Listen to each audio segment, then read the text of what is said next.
আবু জেহেল বিরক্ত হয়ে চলে যাক, অসুবিধা কোথায়? কিন্তু আবু বকরকে বাঁচতে দাও, ওমরকে বাঁচতে দাও। আজ আবু জেহেলের প্রয়োজন নাই, আবু জেহেলের পৃথিবী ভরে গেছে। এখন আবু বকর ওমরের বড় অভাব, পৃথিবী না হয় শেষ হয়ে যাবে, কি বলো ঠিক কিনা? অতএব ঈমানের বাতি জ্বালাও, ঈমানের বাতি জ্বালাও। আর এই বাতি ওই পরিমাণই জ্বলবে যে পরিমাণ ত্যাগের মহিমায় তুমি উজ্জীবিত হতে পারবে, যে পরিমাণ সাফারিং, কষ্ট, পরিশ্রম, ত্যাগ।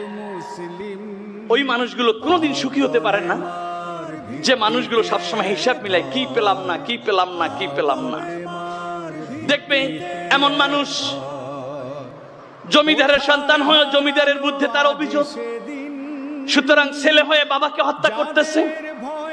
এমন মানুষ রাজা হয়েও তার অভিযোগ, সে তার মন্ত্রীকে বহিষ্কার করতেছে। পেলাম না, পেলাম না এমন একটি রোগ যা তাকে একটি স্বর্ণখণ্ড থেকে ছাইয়ে পরিণত করে দেয়। অথচ কি করতে পারলাম, কি দিতে পারলাম, কি করতে পারলাম, এই যাদের সাধনা, তাদের জীবনে কোনো দুঃখ থাকে না, বরং পাওয়ার চরম তৃপ্তি নিয়ে তারা রাজাদিরাজ হয়ে নিজ ভুবনে শান্তির জীবন কাটাইয়ে আল্লাহর দরবারে হাজির হয়।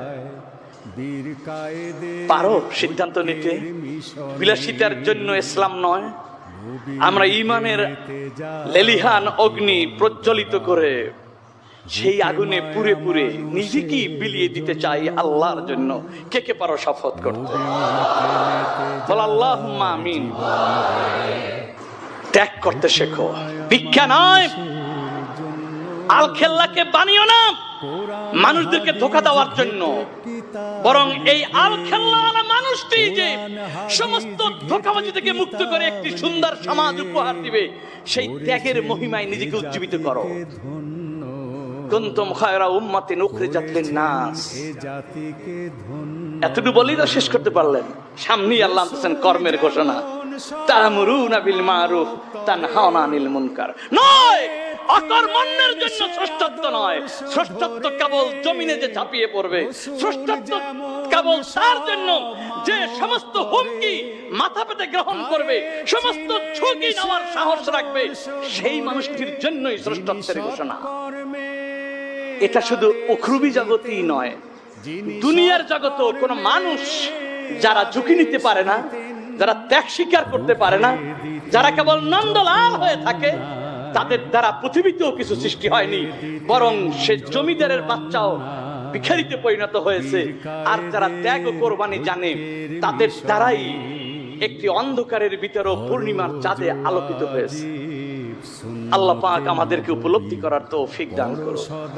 যদি তুমি ঈমানের আগুনে জ্বলতেই না পারো, যদি জ্বলে জ্বলে নিঃশেষ হতেই না পারো, তাহলে এই ঈমান, এই জীবনের দামটা কোথায়? বরং তুমি মহের বাবুর্চি হও। তুমি থাকবে না, মরতে তোমার হবি, কিন্তু তোমার ত্যাগের বাতি জ্বলতে থাকবে, যুগ যুগ ধরে, কাল কালান্তর, কিয়ামত পর্যন্ত জ্বলতে থাকবে। সুতরাং শাহজালাল নাই, শাহজালালের বাতি জ্বলছে, কি বলো ঠিক কিনা? এই জন্য ওই যে আউলিয়া ইকরাম বলে যে এই দেহ থেকে প্রাণবায়ু বের হলো, যেই দিলের ভিতরে ঈমানের নূর প্রজ্বলিত হয়েছে, সেখান থেকে ঈমানের নূর বিদায় হয় না। এই কথাটা, এর যদি আমরা হাকিকত বুঝতে চাই, তাহলে ওটাই দেখব। অর্থাৎ তার দিনের দাওয়াত কিয়ামত পর্যন্ত থাকে। আবু হানিফা নাই, ইমাম শাফি নাই, ইমাম গাজ্জালি নাই, গৌসুল আব্দুল গাজ্জালি নাই, খাজা মঈনুদ্দিন চিশতি নাই, কিন্তু এই মানুষগুলো যে নাই তা বোঝারও কোনো উপায় নাই। মনে হয় যেন আজও আমাদের মাঝে আছে, কি বলো ঠিক কিনা? কারণ এই আহলে দেমাগের দাম তখনই হয় যখন এই দিমাগটাকে কর্মের সাথে সংযুক্ত করা হয়। কেবল তুমি জ্ঞান বিক্রি করবে আর কিছুই করবে না ময়দানে, সে জ্ঞানের দাম নাই। ত্যাগী ছাত্রদেরকে চেনার চেষ্টা করুন, ত্যাগী ছাত্রদেরকে আপন করুন, ত্যাগী ছাত্রদেরকে সাহায্য করুন, ত্যাগী ছাত্রদের পাশে দাঁড়ান। ওর দ্বারাই আগামীর লক্ষ কোটি মুসলিম মুসলমান আবার মুক্তির পথ খুঁজে পাবে। আজকের ইসলামের নামে যা অপব্যাখ্যা চলছে, সেখান থেকে মুক্ত হয়ে যদি 100 ছেলেও তৈরি হতে পারে, ওর আলোতে সারা দেশ আলোকিত হবে, সেটাই হবে নাজাতের ওসিলা। কি বলেন ঠিক কি না? অতএব কে সেই 100 ছেলে? সেই 100 ছেলে তোমরা না, তোমাদের ভিতরে যারা ত্যাগ ও কোরবানির শপথ নিতে পারবে তারা। কথা বোঝো না? তোমরা তো কি যেন জীবন চেল্লা 6 ওসুল কিংবা 10 লতিফার ইসলাম নিয়ে বসে আছো। আমি এগুলোকে ছোট করে দেখছি না। চেল্লা ওসুল লতিফা এ সবগুলোরই প্রয়োজন, কিন্তু এই প্রয়োজনটা তার উপরই কার্যকর হবে যিনি এই প্রয়োজনটা পূরণ করে সেই শক্তি নিয়ে ময়দানে ঝাঁপিয়ে পড়বে।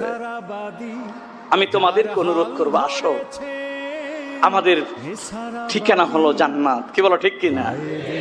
অতএব আরামায়েশ যত বিলাসিতা সেখানের জন্যই, আর সেজন্যই তো রাত গভীরে কাঁদি, সেজন্যই তো আল্লাহকে ডাকি, সেজন্যই তো আওয়াবিনের শাক না পড়লে গুনাহ হয় না কিন্তু তাও ছাড়ি না, সেজন্যই তো দোয়া দুরূদ পড়ি, এগুলো না করলে হয়টা কি? সেজন্যই তো জুব্বা গায়ে দিই, এবার জুব্বা না গায়ে দিলে কি জাহান্নামে যেতে হবে নাকি? সেজন্যই তো এই মতো দিই, সব কিছু করি, সেখানে বিলাসিতার জন্যই এত কিছু। আর সে পর্যন্ত পৌঁছার জন্যই আমাকে সাফারিং করতে হবে, কষ্ট করতে হবে।